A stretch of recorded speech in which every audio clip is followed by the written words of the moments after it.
Well, hello everyone, and welcome to our first webinar of 2021. Today we have Nicolas Petit sharing his perspectives on the ongoing antitrust scrutiny of digital platforms. Before I introduce Nicolas, I do want to say that everyone in the audience is in listen-only mode, and also just a reminder for those of you joining us for the first time, the American Consumer Institute is a nonprofit educational and research institute committed to be a reasoned voice for consumers by improving the understanding and impact of public policies. If you'd like to learn more about ACI, please go ahead and visit our website at theamericanconsumer.org and subscribe to our newsletter. So I'm very delighted to be joined today by Nicolas. Nicolas is joint chair in competition law at the European University Institute in Florence, Italy, in the Department of Law and at the Robert Schubert Center for Advanced Studies. He is also invited professor at the College of Europe in Bruges. Prior to joining the EUI, Nicolas has held a public office position as a part-time judge with the Belgian Competition Authority and has also worked in private practice with a leading US firm in Brussels. His work has appeared in numerous journals of specialty, and he has authored multiple books, including the newly published Big Tech and the Digital Economy, the Oligopoly Scenario. So welcome, Nicolas. Thank you for joining us today. Thanks for having me. So antitrust has really taken the spotlight in DC, but also in Europe over the past months. And the main target seems to be the digital economy and the digital platforms, including Facebook, Google, and Amazon, would voice concerns whether these platforms have too much power. And there seems to be a narrative that is being built up mostly among politicians and activists that leading tech companies are too powerful and have too much market share, thus making them inherently dangerous and harmful to consumers. So in your newly published book, Big Tech and the Digital Economy, the Oligopoly Scenario, you write that things are not so simple and that the picture of big tech firms as monopolists is intuitively attractive but analytically wrong. So can you walk us through the thesis you advance in your book? Okay, sure. So, okay, I'll try to do that in a different way than I do in the book. And so, if you want to think about this with our eyes in January 2021, remember I wrote the book maybe 2 years ago or 3 years ago, and it was already after a substantial time of thinking and watching the tech space. And my intuition at the time was there's a big dogfight in the making between the big tech firms. Now, fast forward to January 2021, and we're seeing really the first episodes of these dogfights coming before us. So a few weeks ago, months ago, we hear that Apple is developing a search engine. It's working on a car. Spaces which the other company around Google has been working on for years. We hear that Amazon is becoming the third largest player in the online advertisement business sector, and that the ad segment in Amazon is larger than cloud, retail, or Prime. We hear that Apple is trying to restrict the collection of cookies on iOS 14, starting a big dispute with Facebook. And we hear that Salesforce is buying Slack in an attempt to compete head-to-head with Microsoft. So the book that I wrote investigated this idea of an emerging face-off between the large tech platforms, cutting against the representation that we've heard a lot about as big tech firms being monopolists in very large markets protected by unassailable moats from competitors.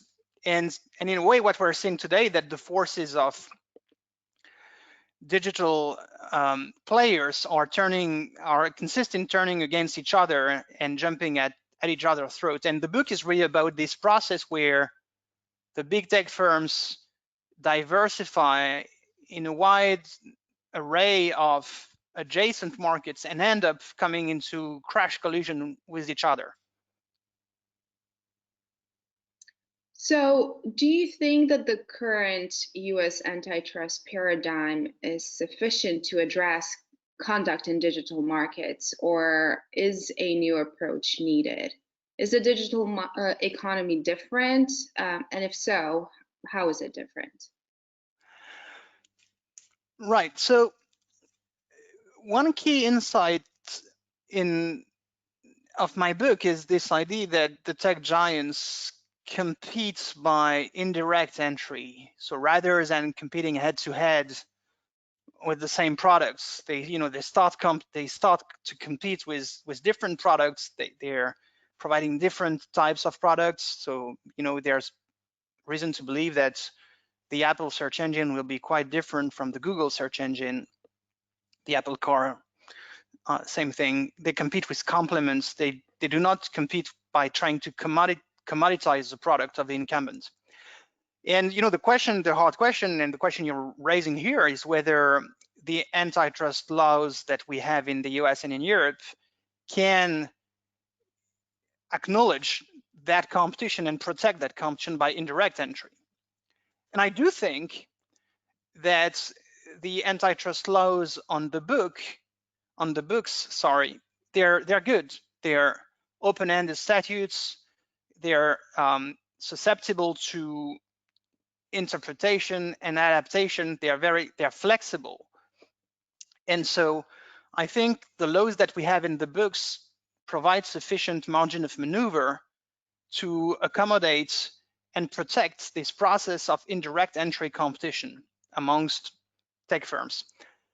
I also believe that the case law that we have, and especially in the US, the Microsoft case law, insofar as substance is concerned, provides enough intellectual and legal authority to protect the kind of indirect entry that is good and that increases consumer welfare. I think maybe one area where you might want to change or adjust or adapt the antitrust laws is on burdens of proof and evidence, where sometimes in US law, maybe more than in European law, there's too much obsession with avoiding type 1 errors, meaning prohibiting pro-competitive behavior. And so we are obsessed in the US with the idea that we should by all means avoid prohibiting something that might have a little chance of being pro-competitive. And that attitude has led to some paralysis in some courts. And in the courts, and maybe you want to revise your tolerance levels and be a little more daring in terms of the evidence you require from enforcers and plaintiffs. So you might want to recalibrate a little. But I don't think this requires a reform of statutory competition law, antitrust laws in the US. And maybe one thing that talks to your institute, I don't think we need a reform of the consumer welfare standards, or we need to ditch it. I don't think there's, it's sufficiently adaptable and flexible. Okay, so we're going to get more into that in a bit. But if we talk about the characteristics of these platforms, what are network effects? What are the network effects? It's a term that we are seeing increasingly being used. And how does it matter in the context of the current platforms? Right. So to give you a non-technical definition, a network effect means there's a network effect when the benefits, the convenience, the enjoyment, the utility that I derive from using a service increases with the number of other users of the same service. And that increase in utility or in value that I derive can come from the presence of users of the same category as myself. So if I jump in my car in the morning, I use Waze to travel through the city, and the more other drivers on Waze, the better the quality of the navigation advice I get. That's what we call a direct network effect. But in some cases, network effects are indirect, and so that is, for instance, when I want to rent a room on Airbnb or a flat. I don't want too many users to be willing to rent another flat, but I want a lot of people, a lot of owners to be on the other side of the platform. So that's an indirect network effect, because the more owners putting their property on Airbnb, the more the utility I derive, because I can parse and choose from multiple options.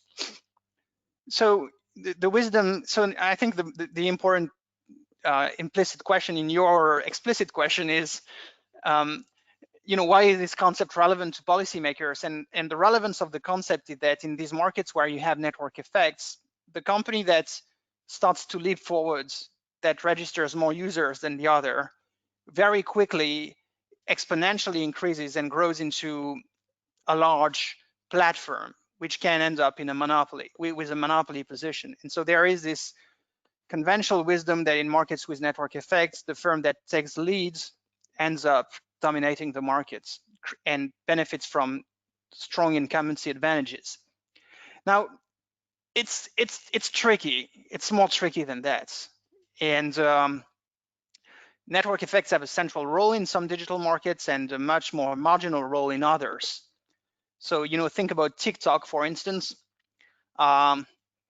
TikTok doesn't have a social graph with network effects of the kind of Facebook, but yet managed to bring a lot of competition to Facebook without much network effects. Or if you think about the Zoom, a platform that we are not using today for this seminar, Zoom basically entered and made a killing in the markets without any network effect. It doesn't matter how many people use Zoom. You can just download it on the fly and you're on the platform. So it doesn't matter that there's 100 millions of people using Zoom or 10 people. It's just a good product. It's convenience. So in the case of Zoom, convenience dominated network adoption. So you have to be very careful with this concept. Okay, so let's focus on Facebook here for a minute or two. So recently, the FTC and 48 states have sued and accused Facebook for engaging in monopolistic practices. Do you have any immediate reactions to the suits?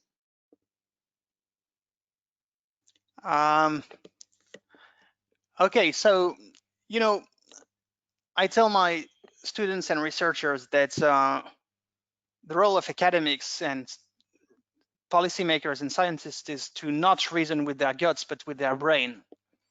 And I don't want to, so that's not going to be bombastic, but what I want to say is we tend to look at what Facebook did with the acquisition of Instagram and WhatsApp with 2021 eyes. And since then there's been the Cambridge Analytica scandal, the old fake news saga, and a whole grab bag of bad stories occurring on the platform. And intuitively, you think there's something wrong or toxic with Facebook because there's all this news which have been subsequent to the acquisitions in dispute here. And I think that contaminates the way we look at this case, and we should be we should do a lot of effort to try to leave that aside when we think about this case, and think purely about competition and markets and technological change and growth. This is what matters. Do you want me to carry on? Yeah. All right. Okay. So because I can talk more to this question about Facebook. Yeah, so I mean, there are other questions that I have about Facebook too, but so in support of FTC's efforts, some actually have stated that the proposed remedies would help restore competition and provide a foundation for future competitors to grow and innovate without the threat of being crushed by Facebook. Now, my first question is it possible to know if innovation is being harmed today, or whether it will be harmed in the proposed remedies? Yeah, so it's interesting that the two cases, they do not propose the same, or they do not ask the same remedies, and I think the FTC case is more unclear on what it really wants to achieve than the other case, where the idea of a breakup is more clearly mentioned. Look, I think with innovation, often we don't know. And it's very hard to believe that the foundations of innovation in industries are determined by the structure of companies and breakups, or the disincentives on future firms to acquire nascent competitors. There's a very good study from a bunch of economists, Gompers and others, from 2020, where they look at the financing of innovation, and they do a survey over more than 800 financing firms. And they look at how venture capitalists decide whether or not to fund a startup. So they really they go to the source, they go to the money, and they really look into, okay, so what is the driver of innovation investments? And they show that for most of these VCs, what really matters when they decide to put dollars in a company is the quality of the management team. And they compare that with the industry environment, the risk of being, bought or killed or exterminated by an incumbent, I guess, industry conditions. And they say, in the mindset of VC people, this is much less relevant than the quality of the management team. And actually, the interesting thing they do is they go deeper and they try to look at, industry per industry. So they say, for instance, in healthcare, industry conditions matter a lot and quality of management team less. But in IT, quality of management team matters a lot for the financing of innovation, and industry conditions less. Implying that the financing of innovation is predominantly a question of Schumpeterian entrepreneur. And so I can say, I'm French speaking, so I can say that with a French accent, it doesn't matter. Entrepreneurialism. So, the matter of innovation in IT is about making sure that the human resource problem, the production of human resources remains abundant. You need to produce entrepreneurs and good managers to drive innovation. I'm not sure that's a remedy of the kinds contemplated in a case like FTC versus Facebook will have any effect on that. Mhm. Do you think anything will change because of the Facebook lawsuits and also because of the Google lawsuits? And specifically, are there any implications of these lawsuits on merger review?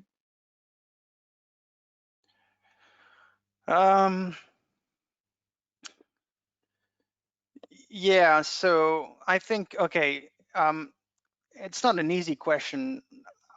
I think depending on the documents that we'll see in the trial, this might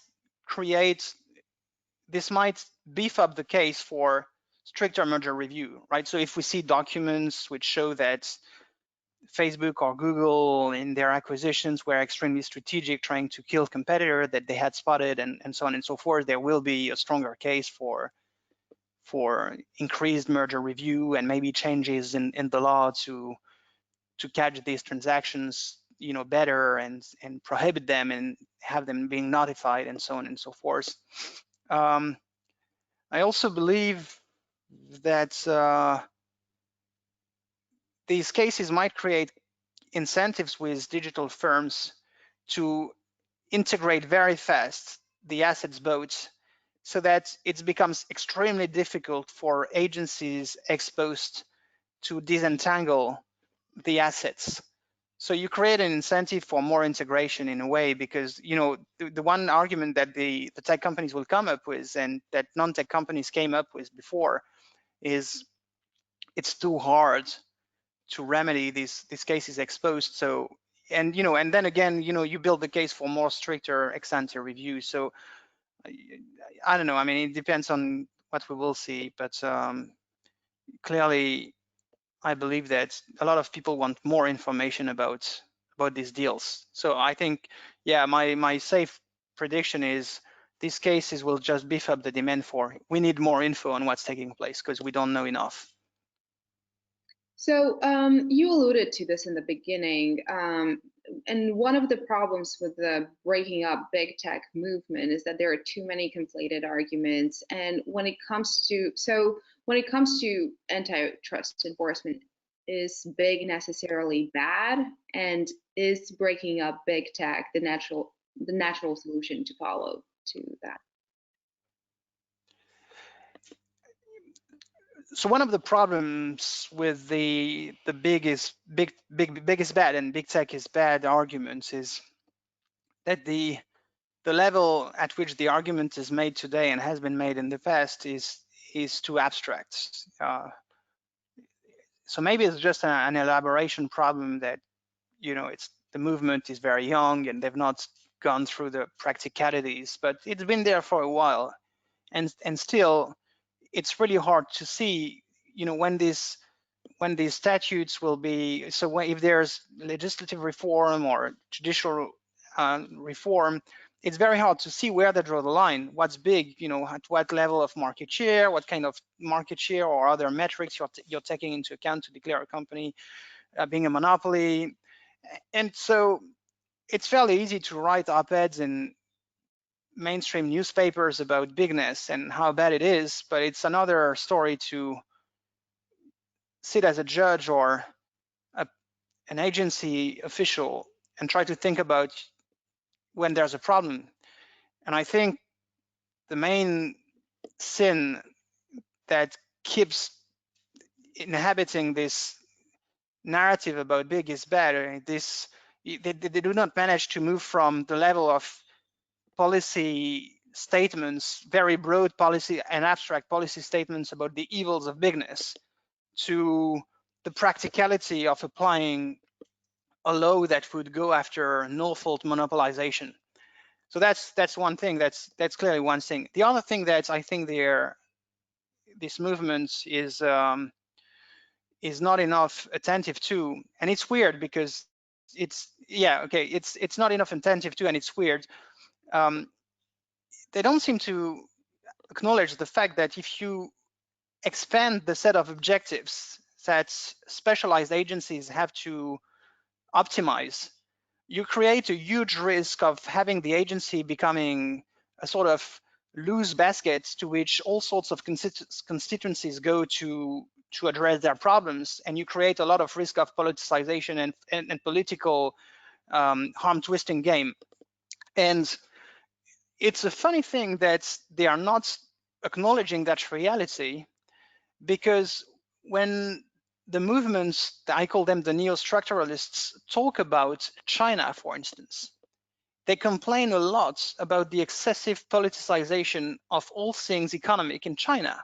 They complain about the role of the Chinese Communist Party on all matters of economic affairs, and they say, you know, this is not the way an economy should be run, and so on and so forth. So there's a sort of disconnect and inconsistency in the way the political question is dealt with, depending on whether it's in America or whether it's elsewhere. So what are the risks of punishing big tech and exposing industries to a stricter standard? And what does it specifically mean for the economy and the consumer welfare that you mentioned in the beginning?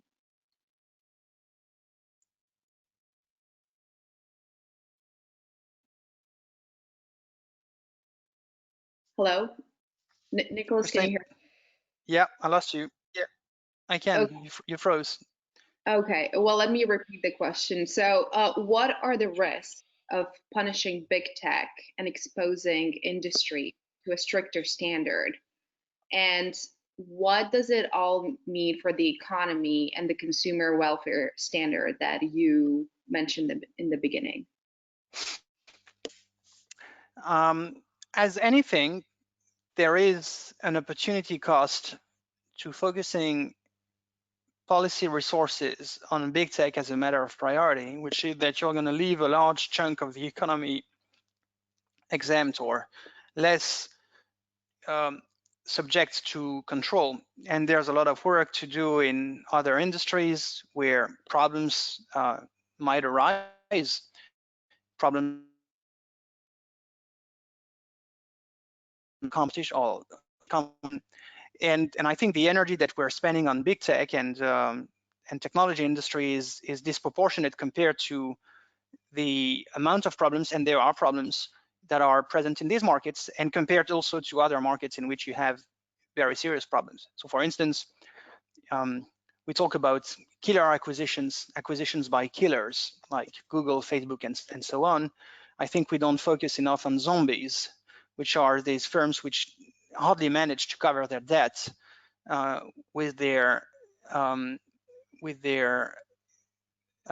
money, and there's many of them, especially in Europe, and they're a drag on productivity, they're a drag on growth, they're a drag on innovation. They like vampires more than zombies. Maybe they suck up all the credit available from banks and financial markets, and that's really a bad thing. So, that's just an example, but I think we have more pressing, urgent areas of the economy to clean in support of productivity and growth than big tech. And of course, there are cases of wrongdoing, and they need to be brought to court and remedied. But I don't think the large-scale structural reform that is talked about a lot these days is deserved.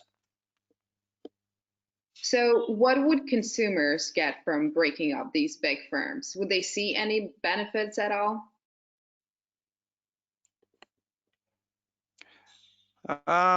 Okay, so one thing that I say, and I know it's controversial, but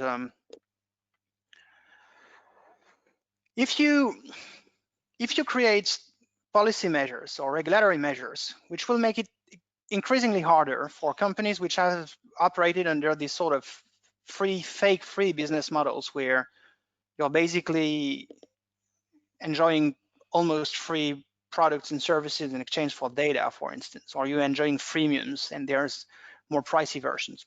So if you prevent bundling and sighing and things of this kind, these measures, if you make them more costly for the big tech players, what you're going to see is them moving towards business models which are more of the subscription kind.